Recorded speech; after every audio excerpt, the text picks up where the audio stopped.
Agora sim. Então, meninos, boa noite, boa noite. Espero que esteja tudo bem com vocês, que vocês estejam em casa estudando bastante, né? Boa noite, Bruno. Boa noite, Camila. Então, meninos, a última aula a gente estava falando sobre tabela periódica e eu expliquei para vocês sobre períodos, sobre famílias, sobre o histórico da tabela periódica. Hoje, nós vamos falar justamente sobre as propriedades periódicas, que são aquelas propriedades que estão relacionadas com os períodos na tabela periódica, né? A tabela periódica é justamente para a gente entender essas propriedades, que são aquelas propriedades que crescem em algum sentido dentro da nossa tabela. Então, vou mudar minha folha aqui e a gente vai começar a falar sobre essas propriedades. Vamos começar pela propriedade periódica mais comum de ser cobrada e a mais importante, porque todas as outras propriedades também são dependentes dela. Essa propriedade, deixa eu colocar o título aqui primeiro, ó, propriedades periódicas.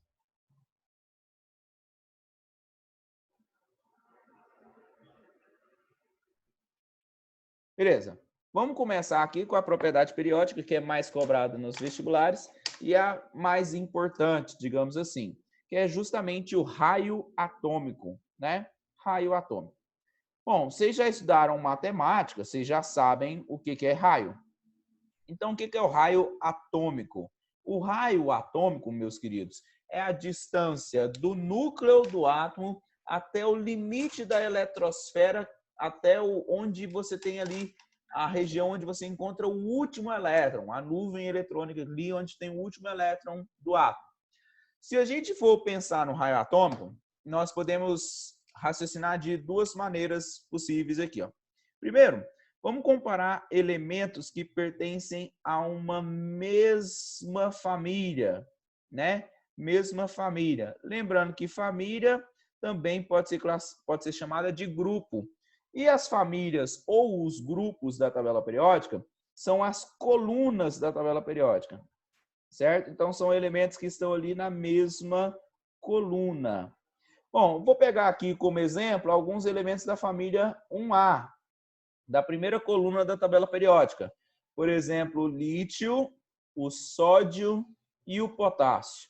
O lítio tem número atômico igual a 3, o sódio tem número atômico igual a 11 e o potássio tem número atômico igual a 19.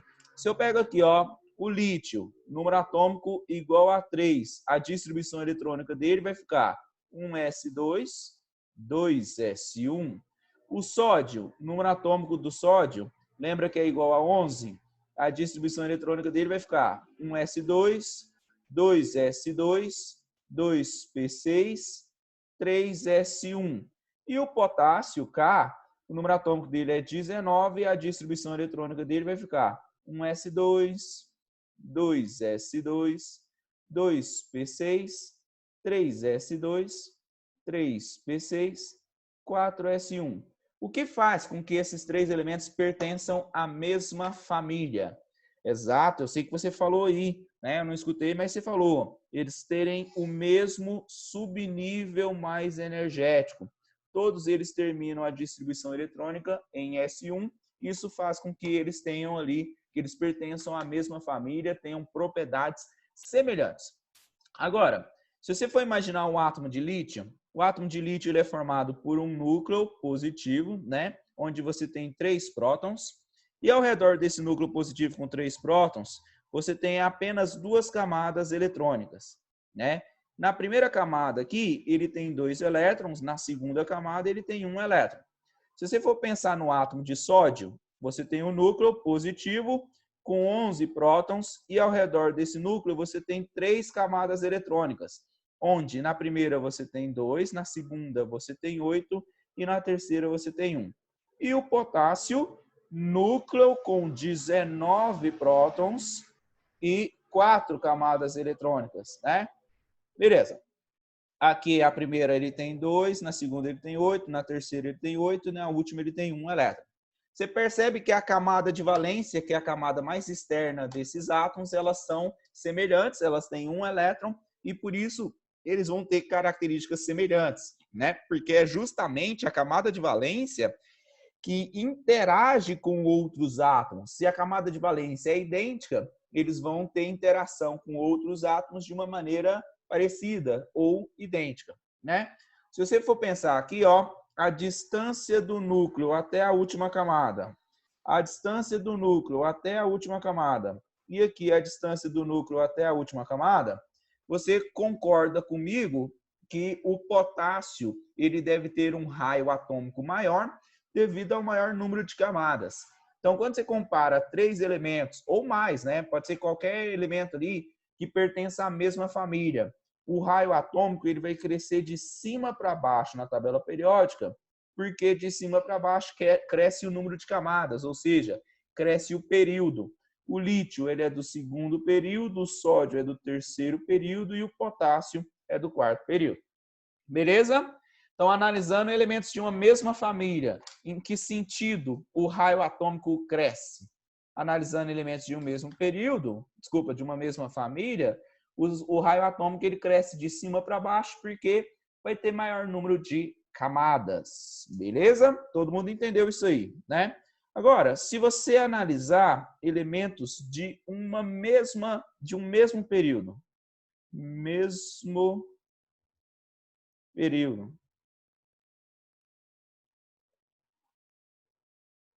E quando eu falo de elementos de um mesmo período, seriam elementos que estão na mesma linha da tabela periódica, né? Então vamos analisar aqui, ó, a linha na tabela periódica. Vamos colocar aqui 3 exemplos de elementos que estão na mesma linha da tabela periódica, não necessariamente consecutivos, mas que estejam na mesma linha. Eu posso pegar aqui o berílio, número atômico igual a 4, o carbono, número atômico igual a 6, e o flúor, número atômico igual a 9. Né? Se você olhar aí na tabela periódica, vocês vão ver que eles estão no segundo período, segunda linha da tabela periódica. Não está um do lado do outro, igual no meu desenho aqui, mas o importante é que eles estejam na mesma linha. Então, se eu for pensar aqui, ó, primeiro, não vai caber aqui, eu vou passar para a outra metade da folha, peraí. Vamos lá. Ixi, ficou torta essa linha, hein? Que é isso? Mas beleza. Olha lá. Começando aqui pelo berílio. Berílio, número atômico igual a 4, distribuição eletrônica. 1s2, 2s2. Agora o carbono, número atômico igual a 6, a distribuição eletrônica. 1s2, 2s2, 2p2. E por último, vou puxar minha folha aqui para ficar mais confortável para eu escrever. Peraí. Você tem aqui o flúor com um número atômico igual a 9 e a distribuição eletrônica dele, 1s2, 2s2, 2p5. Beleza, fiz a distribuição eletrônica desses 3 átomos. Imagine que o átomo de berílio, o núcleo dele tem 4 prótons, ele tem 2 camadas eletrônicas ao redor, né?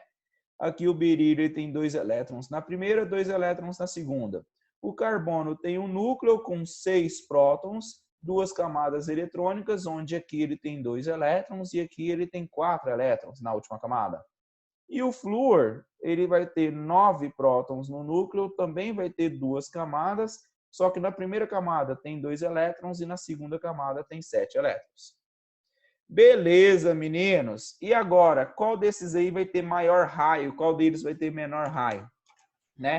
O número de camadas é o mesmo. Como que eu descubro quem tem maior e quem tem menor raio? É o seguinte, você vai ter que olhar para o número atômico. O número atômico, que é igual ao número de prótons, né? Minha câmera travou, estou esperando aqui, peraí. Aí, travou mesmo.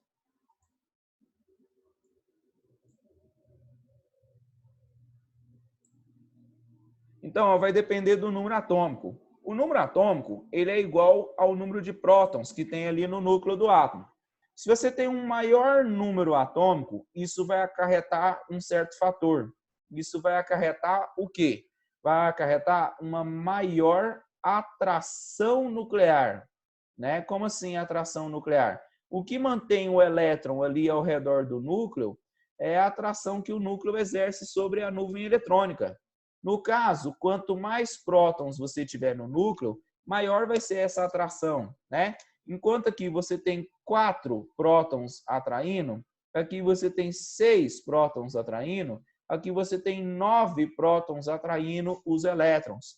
Então, se você tiver o mesmo número de camadas, o importante, o diferencial, vai ser a atração nuclear. Quem atrai mais os elétrons para próximo do núcleo.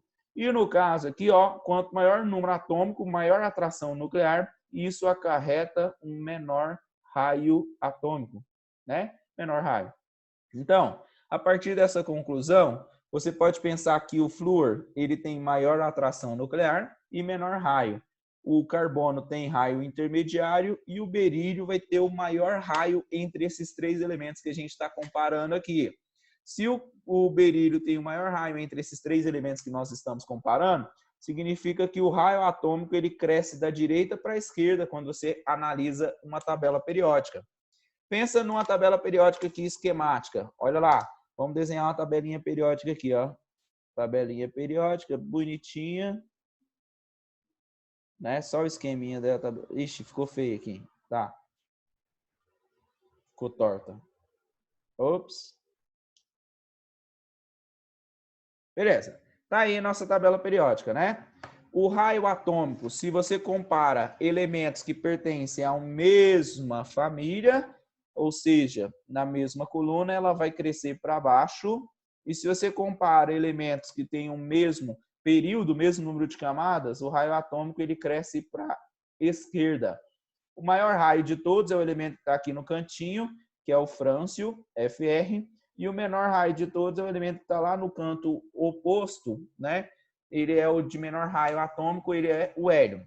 Bom, teve uma pergunta aqui, ó. Se o número de elétrons for grande, tem uma resistência para que o raio fique menor? Tem sim. Se você tiver muitos elétrons, acontece uma certa repulsão entre esses elétrons, e essa repulsão entre os elétrons ele vai resistir um pouco à diminuição do raio, né? Mas ainda assim, o que afeta mais o raio não é o número de elétrons. O que afeta mais o raio é o número de prótons que tem no núcleo. Mas se você tiver muitos elétrons aqui ao redor, vai acontecer uma certa repulsão entre esses elétrons e esses elétrons não vão conseguir se aproximar muito do núcleo devido à repulsão entre os próprios elétrons. Isso é a explicação para o raio de ânions. E eu vou explicar isso daqui a pouco, tá? Agora a gente chega aí no raio de ânions. Beleza? Todo mundo entendeu isso aqui? Eu vou virar minha folha. Se você quiser aí, tira um print. É a hora, né? Então, tira uma foto, um print aí, que eu vou virar minha folha. Beleza? Virando aqui. Isso aqui é só minha base, né? Para não escrever tão torto. Apesar de que mesmo assim eu consigo escrever torto. Ixi, acabou minha... Não, tá aqui. Tem folha aqui. Beleza. Deixa eu só ajeitar aqui, calma aí. A primeira propriedade que eu acabei de explicar para você, raio atômico. Lembrando que o raio atômico é a mais importante de todas. Agora, vamos para a segunda propriedade periódica, que nós vamos chamar de energia de ionização, ou também conhecido como potencial de ionização. A energia de ionização, vou abreviar aqui como sendo EI, tá? Também pode ser chamado de potencial de ionização. Meninos, eu ainda vou falar um pouco mais sobre o raio. Se vocês quiserem tirar uma foto, volta aqui, deixa eu voltar aqui, porque teve gente que perdeu. Deixa eu voltar aqui. Beleza? Esperar um pouquinho para dar uma focada. Aí, pronto. Tira uma foto aí rapidinho. Beleza? Vou passar. Olha lá. A próxima é a energia de ionização. O que é, bolhufas, energia de ionização, né? Que trem é esse? Se você tem um átomo, vamos chamar de átomo X. Esse átomo X, ele está isolado no estado gasoso, né? E você joga uma certa energia nele. Quando você joga energia num átomo, o elétron dele não salta para uma camada mais externa? Beleza. Se você jogar energia suficiente para que o elétron saia da estrutura do átomo, para que ele salte tantas camadas que ele não tenha mais interação com o núcleo, aí você vai ter esse átomo agora na forma de um cátion, né? E o elétron foi liberado, foi abandonado, foi largado por esse átomo. Essa energia necessária para retirar o elétron, para arrancar o elétron, ela é chamada de energia de ionização. Lembre-se que a energia de ionização, a retirada de um elétron, é um processo endotérmico, né? Processo endotérmico. Ele recebe energia para que o elétron vá embora. Então, vamos imaginar aqui dois átomos. Digamos que aqui eu tenho um núcleo, né? E aqui você tem uma camada eletrônica. É um átomo com raio pequenininho. Agora, digamos que eu tenho aqui um segundo átomo, que tem o núcleo, e esse núcleo aqui, ó, ele tem diversas camadas eletrônicas. Ele tem um raio maior. Beleza.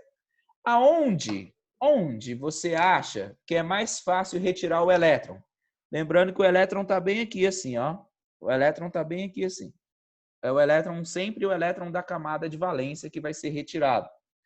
Se eu jogar energia nesse elétron aqui, ó, joguei energia, ele vai saltar camadas, exatamente. Ele vai saltar camadas até não conseguir mais sofrer interação por esse átomo aqui, por esse núcleo, quer dizer.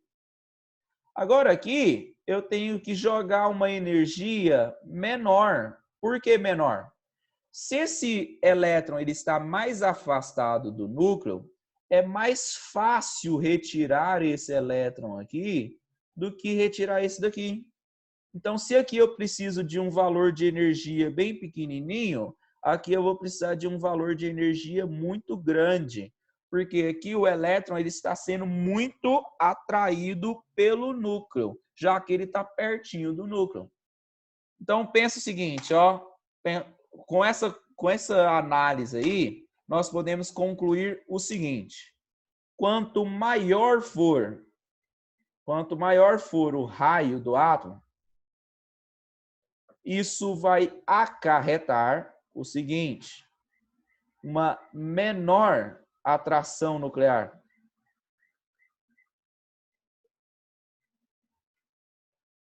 E se você tem uma menor atração nuclear do núcleo em referência ao elétron, isso acarreta que a energia de ionização também vai ser menor. Você vai precisar de menos energia para retirar o elétron de dentro do átomo. Ou seja, energia de ionização ela é inversa ao raio atômico. Pensando aqui ó, na nossa tabelinha periódica, agora eu vou tentar desenhar ela um pouquinho mais bonitinha, né, para não ficar tão feio assim.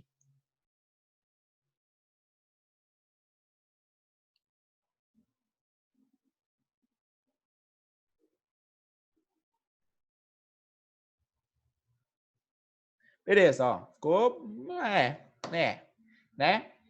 A energia de ionização ela vai crescer no sentido inverso do raio. Você lembra que o raio ele cresce para cá, ó, em direção ao frâncio? Então a energia de ionização ela vai crescer no sentido inverso, ela vai crescer para a direita e para cima, né? De tal forma que o átomo que tem maior energia de ionização de todas é o hélio e o átomo que tem menor energia de ionização de todas é o frâncio. O hélio, muita energia de ionização, o frâncio, pouca energia de ionização. Beleza, vamos escrever aqui um OBS. Vamos lá, OBS. Observação.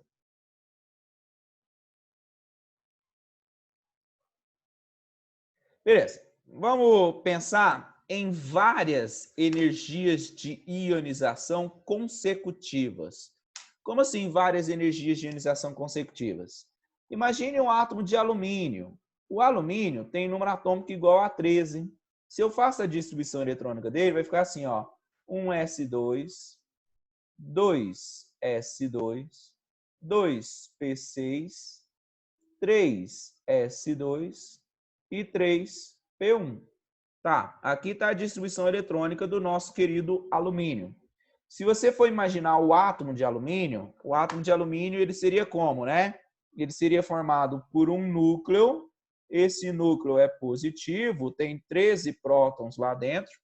Ao redor desse núcleo você tem 3 camadas. Dessas 3 camadas aqui, a primeira camada tem 2 elétrons, a segunda tem 8 e a terceira camada tem 3 elétrons. Agora, digamos que esse alumínio ele esteja com carga zero, ou seja, não ganhou nem perdeu elétrons.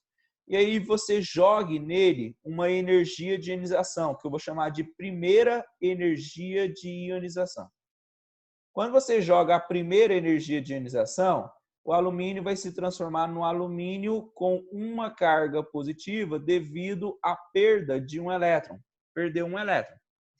Quando ele perde um elétron, recebeu a primeira energia de ionização, ele vai passar agora a ter apenas 2 elétrons na camada de valência. Então, ó, joguei aqui, ó, a primeira energia de ionização.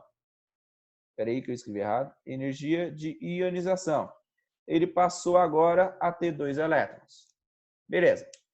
Eu vou explicar justamente a pergunta que me fizeram agorinha, né? De novo.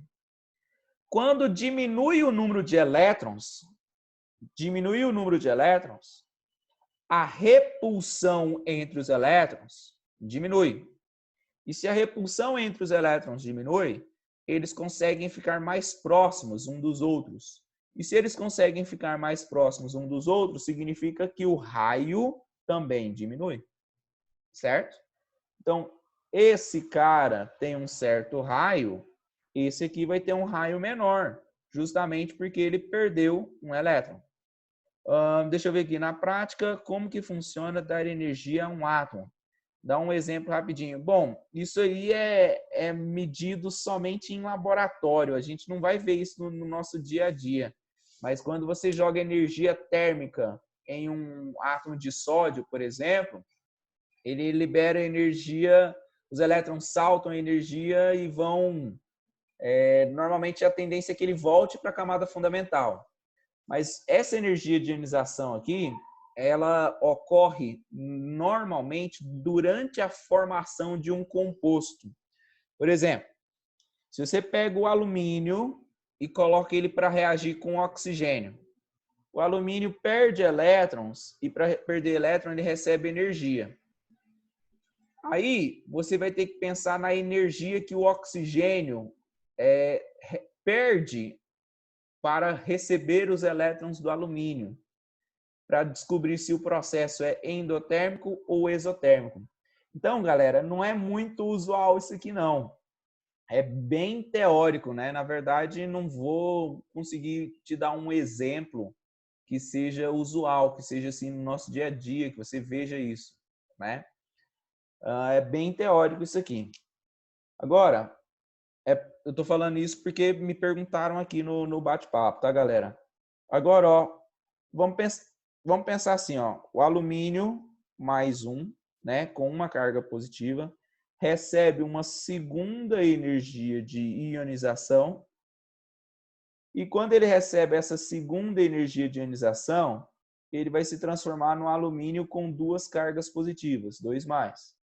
Além disso, vai liberar mais um segundo elétron aqui, ó. Então, ele perdeu mais um elétron, vai passar a ter um único elétron na camada de valência.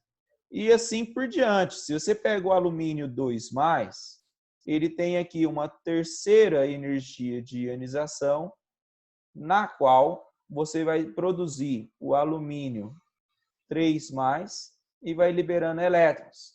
Se você for analisar o alumínio ele tem 13 energias de ionização. Para cada um dos elétrons que ele tem ali, ele tem um certo valor de energia de ionização. Agora, o que eu posso analisar é o seguinte, ó. O alumínio 0, ele tem um certo raio. Vamos fazer uma análise aqui do raio. Quando esse alumínio 0 perde um dos seus elétrons, a repulsão entre os elétrons, ela diminui. Então, se a repulsão entre os elétrons diminui, o raio ele diminui. Então, se você for comparar o alumínio 0 com o alumínio 1+, o alumínio 0 tem um raio maior do que o alumínio 1+. Porque o alumínio 1+ perdeu um elétron e aí o raio dele diminuiu, ele ficou menor um pouco. A mesma coisa eu posso falar para o alumínio 2+. O alumínio 2+, ele perdeu mais um elétron, e se ele perdeu mais um elétron, o raio diminuiu mais ainda. E assim por diante. Quer dizer que o alumínio 3+, ele vai ter um raio menor ainda do que o alumínio 2+. Só que olha o detalhe interessante. Beleza. Aqui eu falei para você da primeira energia de ionização no meu desenho, né? A segunda energia de ionização, ela tem que ser um valor maior, porque o raio diminuiu. Então, a energia para retirar o segundo elétron, ela tem que ser maior. A segunda energia de ionização vai ser maior. Agora, ao invés de ter 2 elétrons aqui, você vai passar a ter apenas um elétron. Aí, digamos que você jogou mais uma energia de ionização aqui, que tem que ser maior ainda, porque o raio está diminuindo. Seria a terceira energia de ionização. Aí, quando eu jogo a terceira energia de ionização, o que acontece é que ele perde toda a camada de valência.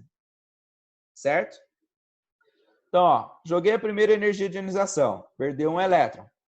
Ele perdeu esse elétron aqui, ó. Deixa eu mudar a cor aqui, só para ficar mais didático. Ele perdeu esse elétron, primeira energia de ionização. Joguei a segunda energia de ionização, ele perdeu esse elétron aqui, ficou apenas um elétron. Joguei a terceira energia de ionização, ele perdeu esse elétron aqui, ó, significa que ele perdeu toda a camada de valência. Quando ele perde toda a camada de valência, o que que acontece com o raio? Ó, o raio está diminuindo, está diminuindo. Perdeu toda a camada de valência. O raio diminuiu muito. Houve uma mudança muito grande no raio do átomo, porque ele perdeu todos os elétrons que ele tinha na camada de valência. Agora, se eu for analisar as energias de ionização, certo? A primeira energia de ionização, ela é um valor que não é tão grande quanto a segunda energia de ionização. Primeira energia de ionização, ela é menor do que a segunda energia de ionização, que é menor do que a terceira energia de ionização, que vai ser muito, muito menor do que a quarta energia de ionização. Opa, escrevi errado aqui. Tá. Quarta energia de ionização. Por que que a quarta energia de ionização é tão maior do que a terceira? É porque depois que ele perdeu 3 elétrons, ele perdeu todos os elétrons da camada de valência. E se ele perdeu todos os elétrons da camada de valência, o raio dele diminui muito. E se o raio diminui muito, para arrancar o próximo elétron, que seria esse elétronzinho aqui, ó, para arrancar o próximo elétron, você ia precisar de uma energia muito grande, porque o raio dele diminuiu muito, certo? Então, quando você tem uma grande variação, na energia de ionização, significa que ele perdeu todos os elétrons que tinham na camada de valência. Deu para entender, meninos? Bom, quem quiser, tira um print aí que eu vou mudar a folha, vou mudar a página. Rapidinho, deixa eu arrumar aqui, beleza? Acho que tá bom. Aí. Pronto. Beleza. Então, agora, o que é energia de ionização mesmo? Vocês lembram? Já esqueceram? Energia necessária para retirar um elétron de um átomo isolado, né? A primeira energia de ionização é para retirar o primeiro elétron, a segunda é para retirar o segundo e assim por diante. Agora, se você for falar aqui, ó, de afinidade eletrônica.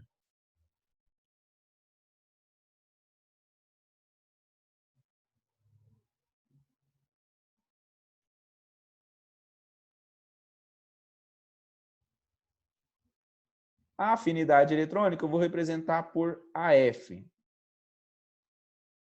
AF não, desculpa, AE, desculpa, viajei. Tá, afinidade eletrônica. O que é afinidade eletrônica? Para você retirar um elétron de um átomo, é um processo endotérmico, é um processo que ocorre com absorção de calor. Para você enfiar um elétron no átomo, já vai ser um processo exotérmico. Então, imagine aquele mesmo átomo lá, ó, o elemento X aqui. Ele está gasoso, está isolado, está com carga zero, e esse átomo vai receber um elétron. Quando esse átomo recebe um elétron, ele se transforma em um ânion. Então, ele fica com carga negativa, está lá isolado, gasoso, e você tem aqui uma liberação de energia que nós vamos chamar de afinidade eletrônica. Então, compare aqui, ó, com energia de ionização. A energia de ionização, ele recebe energia para perder um elétron. A afinidade eletrônica, ele recebe um elétron e libera energia. Energia de ionização é um processo endotérmico, é um processo que absorve calor. A afinidade eletrônica é um processo exotérmico, é um processo que libera calor, né? É justamente a reação inversa, né? Agora, vamos pensar aqui em dois átomos, né? Um com raio pequenininho, um com raio grandão. Um átomo aqui, ó, núcleo positivo, raio pequenininho. Outro átomo aqui, núcleo positivo e um raio grandão. Beleza? Então, de acordo com o modelo de Niels Bohr, quanto mais externo for a camada, mais energética ela é. Então, quanto mais externo for a camada, mais energética ela é. Certo? Então, se você for pensar em nível de energia, vamos pensar graficamente? Olha lá, vamos fazer uma análise gráfica. Essa linha que eu estou representando aqui, ó, é uma linha de energia, ok? Linha de energia. E aqui embaixo, ó, você tem o valor da energia da camada K. Deixa eu puxar essa linha um pouquinho aqui mais para baixo. Digamos que aqui você tem a camada K e o nível de energia da nossa camada K, ok? Esse segundo átomo aqui, ó, digamos que ele é um átomo com mais camadas, né? Que tem ali um raio atômico maior. Então, ele tem aqui a camada K com um certo valor de energia, e a camada L, que é a segunda camada, com um valor de energia maior um pouco, ok? Tudo bem até aqui? Beleza. Agora vamos imaginar um certo nível de energia para um elétron. Digamos que aqui seja o valor de energia para um elétron aí no meio, que está no ambiente, está solto, está na vida, né? Então aqui é o nível de energia de um elétron. Vou colocar na mesma linha aqui, ó, o mesmo nível de energia para esse elétron. Beleza. Digamos que esse elétron, ele vai cair lá na camada K. Para ele cair na camada K, ele tem que liberar a energia que ele tem, certo?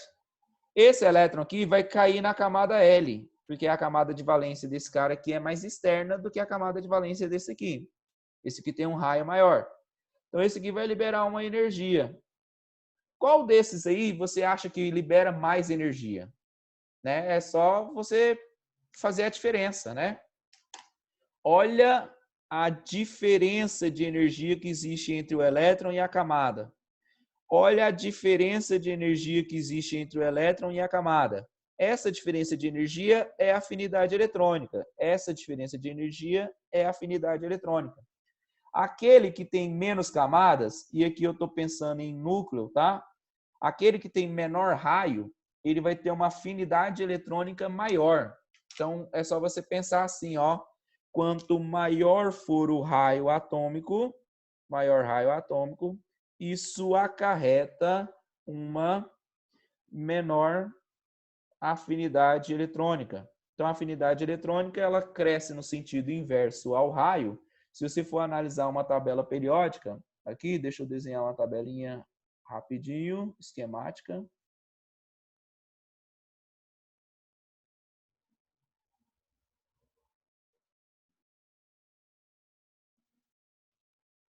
Beleza, tá aqui a nossa tabelinha.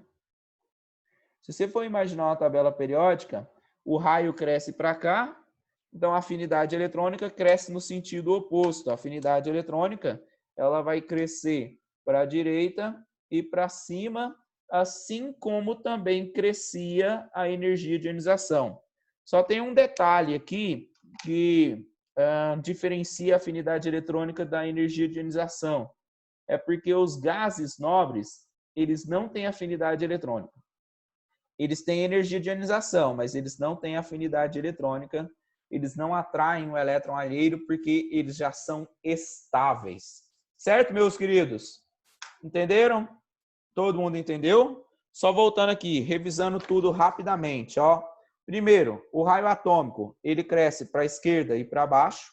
Quanto mais para baixo, maior o número de camadas.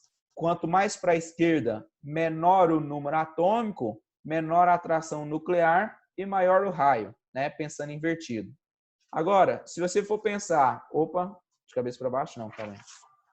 Se você for pensar na energia de ionização é a energia necessária para retirar o elétron. Quanto maior for o raio, menos energia ele precisa.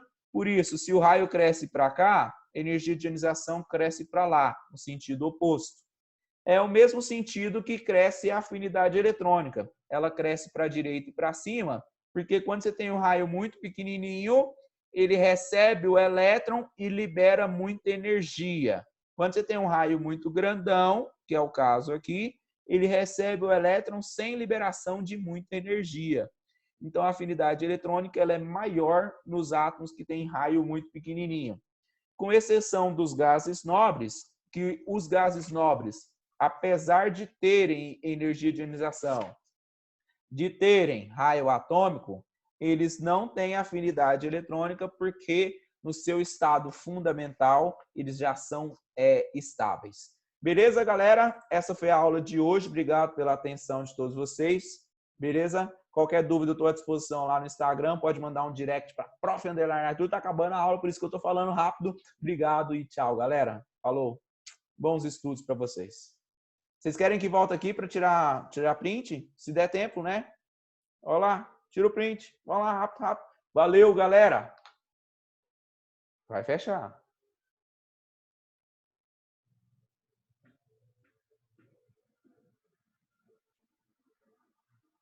Achei que já estava fechando. Faltava muito. Tchau. Tá falando aqui que falta 1 minuto, faz uns 3.